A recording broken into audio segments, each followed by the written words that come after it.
Welcome to the Daily Vodcasting. Today, we're diving deep into the biggest posts making waves on X from yesterday, August 19th. Our mission, like always, is simple. Cut straight to the chase, pull out the key insights from a whole stack of curated posts. We cover tech, innovation, world affairs, markets, you name it. We've got a packed show ready to give you that quick, sharp, punchy breakdown of what's really driving the conversation. Exactly. We're here to slice through all that noise and give you the valuable stuff, the nuggets of knowledge, help you get informed fast, and maybe find some surprising facts, some connections you wouldn't have spotted otherwise. Get ready for some serious insights. Okay, let's jump right in. First up, a post that really gets into the power dynamics between, well, regular people and big companies. It reads, "This is crazy American has Cigna health insurance. She needed a lipedema procedure that's been confirmed by 2 doctors. Insurance keeps denying it. She contacted the news. NBC actually ran a story on it. After the story, Cigna finally gives a reason and says they had their... Oh. The link is there. That one's from at Wall Street Apes. Wow. Just wow. The power of getting the media involved, huh? Yeah, it's fascinating. But what's really striking is how this one case, it shines a light on a potentially much bigger issue. We're talking about accusations, serious ones, that insurance companies might just be finding reasons, maybe even using algorithms to deny claims. Algorithms. Well, there was a federal lawsuit back in 2023. It accused Cigna of using exactly that, algorithms, to mass reject claims without individual review, which apparently violated California law. So this isn't maybe just one person's tough situation. It could point to a system geared more towards profit than patient care sometimes. And it also brings up the legal maze people face, especially with employer plans under ERISA. That law can really limit your options if you want to fight back. It leaves a lot of folks feeling pretty vulnerable. A tough spot to be in. Okay, shifting gears from healthcare struggles to a huge global topic, one that a very well-known figure has been, well, banging the drum about for a while. The post is simple. I've been warning about this since the turn of the century. That's from at Elon Musk. Very direct. And he really has been talking about this for ages, hasn't he? And it seems like the numbers are starting to agree with him. If you look at the bigger picture, Musk has been really consistent on population decline concerns. I think back in 2003, he even said low birth rates might be a bigger threat than climate change, which is a huge statement. Wow, yeah. And the data, like you said, it's pointing that way. That 2021 Lancet study showed fertility rates below replacement level in, 46 countries already. The UN itself thinks the global population will peak around 10.4 billion in 2080 and then start shrinking. So what does that actually mean economically? Well, that's the big question, isn't it? There's research, like a paper from NBER in 2020, linking aging populations directly to slower GDP growth. It really pushes back on this idea that, automation will just fix everything, fill all the labor gaps. Maybe not so simple. Definitely something to keep an eye on long term. All right, let's move to a different kind of national headache, the U.S. debt. We've got a post suggesting a pretty bold new plan. It says, Chestiente, Treasury Secretary Bessent says we'll use tariff revenue to pay down U.S. debt. That's from @WatcherGuru, using tariffs. I mean, that sounds like a throwback strategy, doesn't it? It really does. Scott Bessent, the Treasury Secretary, confirmed back in Jan 25. He's basically suggesting we party like it's the 1890s. Back then, yeah, tariffs funded like 90% of federal revenue. But today, the U.S. debt is, $34 trillion? Just a different universe. Right. So can tariffs even make a dent? Well, models from places like the Tax Foundation suggest maybe not much of one. A 10% tariff might raise, say, $1.7 trillion over 10 years. That's not a lot compared to $34 trillion. Not even close. It's barely scratching the surface of the deficit, let alone the total debt. And, people on X immediately jumped on it, pointing out, okay, this probably means higher prices for consumers. Plus, current tariff money is tiny compared to government income, and we just had tax cuts costing trillions. So, the effectiveness. Highly questionable. It feels more like a statement than a real solution. The main hit would likely be on consumer wallets. Yeah, seems like a tough sell. Okay, next up, something really weird from the housing market. This one definitely made me do a double take. Something is seriously wrong here. For the first time in history, a new W home in the U.S. costs $33,500 less than an existing home per Reventure. Not even June 2005 saw such a large gap right before the 2008 financial crisis. What is happening? Let us explain. A thread. That's via at Cobisa letter. New homes cheaper than existing ones. By that much. And the comparison to 2005, that's a little alarming. What's going on? It is alarming, and it's a historic flip. We haven't seen anything like this gap, new homes being $33,500 cheaper since, right before the big crash in '08. So what's driving it? It seems to be two main things hitting at once. First, builders have ramped up construction, so there's just more new inventory out there they need to sell. Okay. Second, you've got existing homeowners locked in these golden handcuffs. Remember those super low mortgage rates back in 2021? Right. 2.65%. Yeah, crazy low. Right. And a Fed study in 2023 found something like 55% of all mortgages are below 4%. People aren't moving if they have rates like that. Yeah. So with current rates much higher, think 6.59% for a 30-year in 2025 and affordability down, builders are the ones blinking first. They're cutting prices, offering incentives just to move those new houses. It completely flips the script on the idea that housing prices only go up. Shows a real shift happening. Golden handcuffs. Yeah. That makes sense. Okay, from housing, let's look inside our schools. Another place facing modern challenges, especially with technology.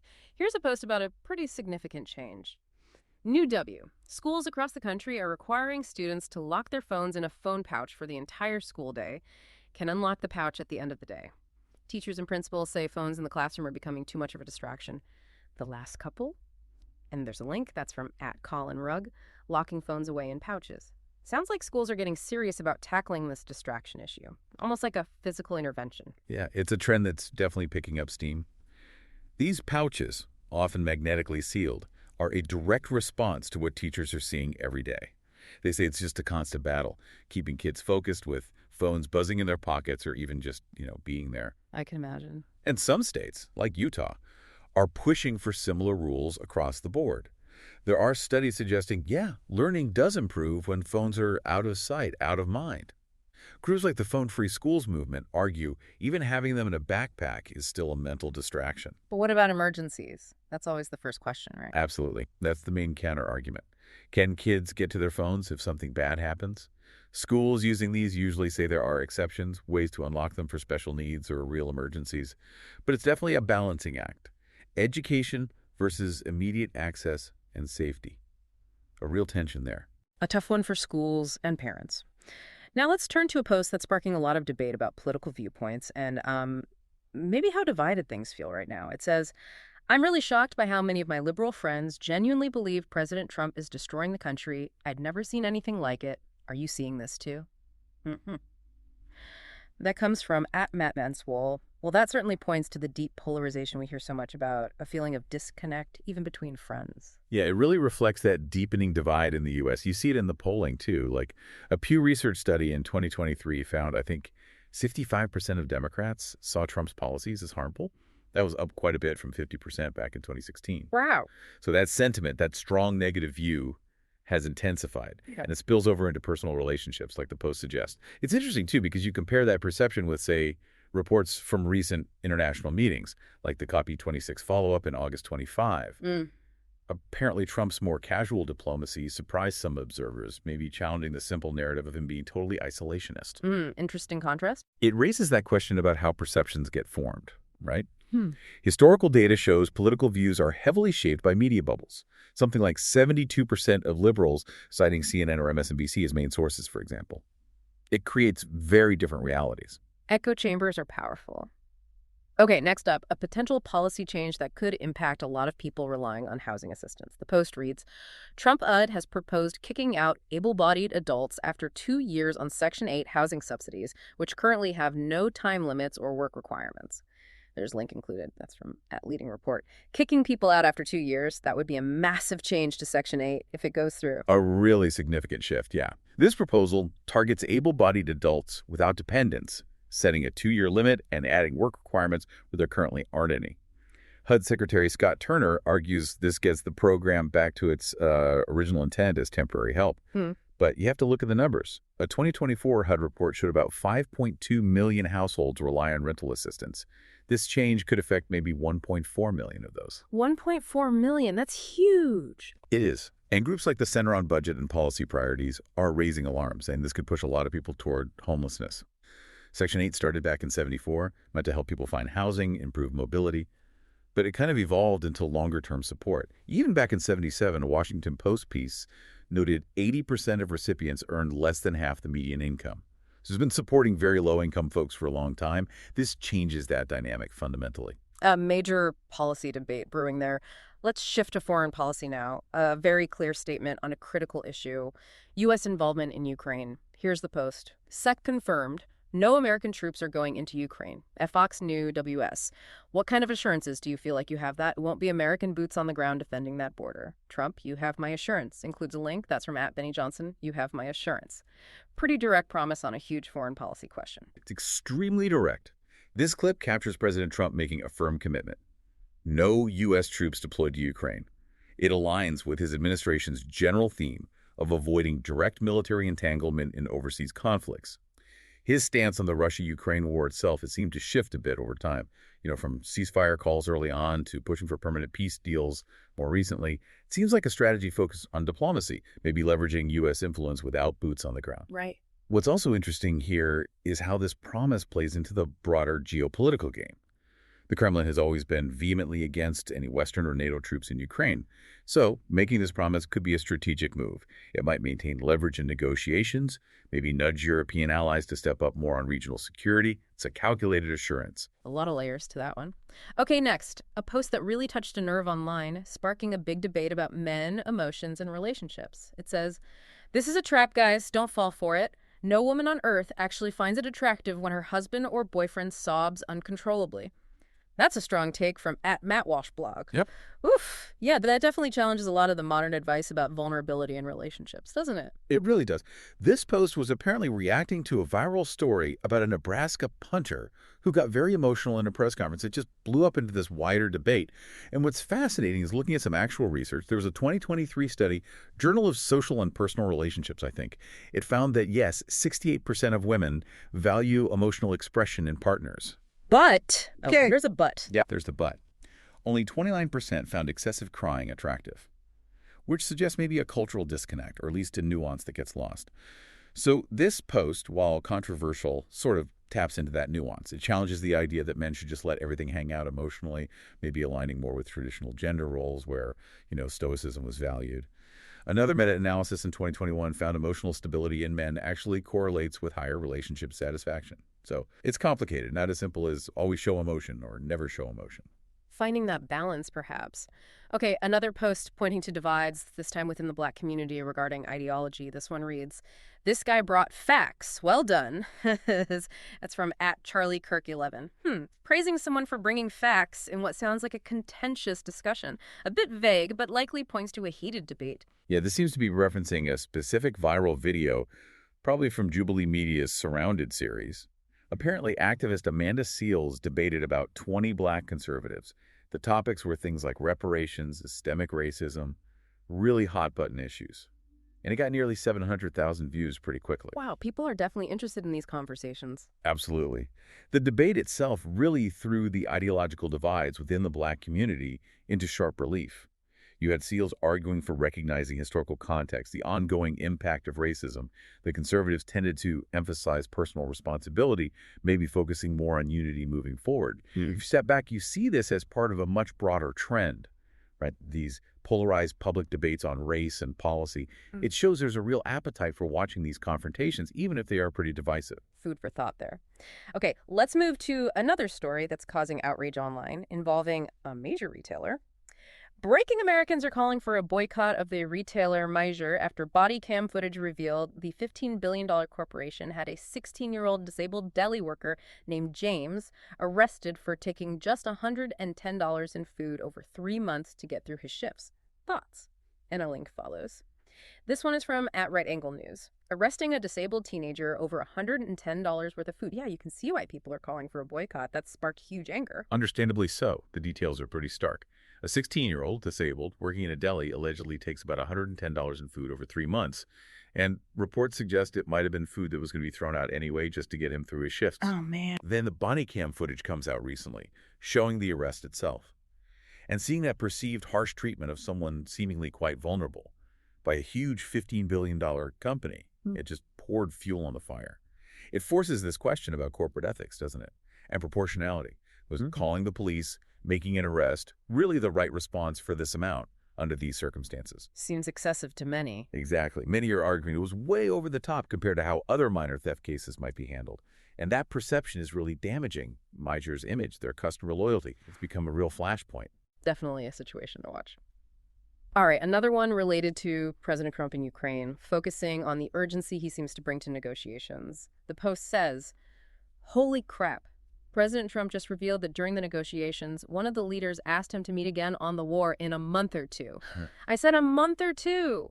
You're going to have another 40K people, Dad. You have to do it tonight. And I did. I called with the link. That's from @EricDeldo. Wow, you have to do it tonight. He's definitely stressing urgency there. A very hands-on, immediate approach to diplomacy. Yeah, that clip really captures his style, doesn't it? Emphasizing immediate action to stop the killing. That, quote, you're going to have another 40K people, Dad. You have to do it tonight. Perfectly illustrates his approach, prioritizing rapid decisions, direct engagement, maybe cutting through traditional diplomatic layers. Right, bypassing the usual channels. Exactly. He claims he immediately called Putin, worked towards a meeting with Zelensky. It contrasts sharply with the often slow, methodical pace of international diplomacy. This whole narrative fits into the broader picture of efforts to end the Ukraine war. There was that recent meeting between Trump and Zelensky at the White House discussing security guarantees. Even Moscow has apparently signaled some willingness to maybe explore higher-level talks. So this push for urgency is part of that ongoing diplomatic effort. Interesting to see that style in action. Now, related to these negotiations, a post highlighting the White House press secretary's role, it reads, Caroline Leavitt lighting the American media up for lying about our negotiations with Russia and Ukraine. That comes from @JD Vance. Lighting the media up. That signals a pretty confrontational stance towards the press regarding how these negotiations are being covered. Reflects that ongoing tension. Definitely. This post is praising Caroline Leavitt for pushing back hard against media narratives she, and presumably the administration, see as false or misleading about the U.S. talks. It taps into that broader trend of distrust in traditional media. A Reuters Institute study in 2023 showed 54% of U.S. adults don't trust the mainstream media, so this resonates with a certain audience. Yeah. Leavitt, as press secretary, has been pretty central in framing the administration's push for peace talks. She made a notable statement back in February 25 hinting at a potential end to the conflict. Her assertive stance on negotiations clearly aligns with J.D. Vance's support here. It connects to his own sort of post-liberal conservative viewpoint, which itself has drawn criticism, for instance, from Pope Francis on migrant policies. It's all interconnected. Lots of political dynamics at play. And sticking with Caroline Leavitt, another post praising her performance.